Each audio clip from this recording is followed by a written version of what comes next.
అందుకే ఈ వీడియో అయితే చేస్తున్నా. నేను చేసిన తప్పు మీరు చేయొద్దని అందుకే.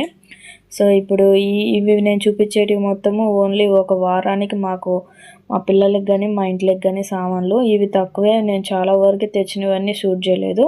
అప్పుడప్పుడు కొన్ని తెచ్చేటివన్నీ నేను వీడియో తీసి మీకైతే సెండ్ చేస్తున్నా. ఇలా మాట్లాడదాం చెప్దామనేసి ఇన్ఫర్మేషన్ ఇద్దామని వీడియో అయితే తీశాను. సో వేరేలాగా అనుకోవద్దు ప్లీజ్. కొత్తగా నా ఛానల్ చూస్తుంటే ప్లీజ్ సబ్స్క్రైబ్ చేసుకొని సపోర్ట్ చేయండి. ఇంట్లోకి తిండి ఖర్చు మాత్రమే 100 దినార్లు దాటుతుంది. ఇంకా రూమ్ రెంట్ మాత్రం 70 దినాల దాకా పడుతుంది. సంవత్సరం తరగతలకనే అకామ్ వస్తుంది. అకామ్కి 700 800 దాకా పెట్టాలా.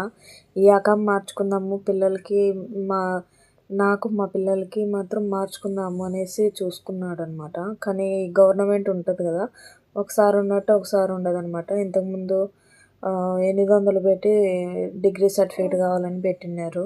మళ్ళీ ఓపెన్ చేసినప్పుడు 800 పెడితే చాలు పిల్లల్ని మనల్ని పిలిపించుకోవడానికి అనేసి చెప్పారు.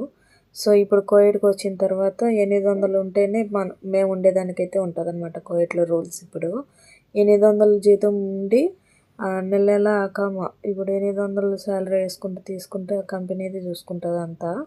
సో అలా అయితే ఉంటుంది. కొంతమంది అయితే మనమే అమౌంట్ వేసి 800 నెల నెల తీయాలన్నమాట. కొంతమంది కట్ట కొంతమంది గిట్ట చాలా ఇబ్బందులు అనేవి ఉంటాయి. ఫ్యామిలీ వీసా అంటేనే ఊరికే రాదు.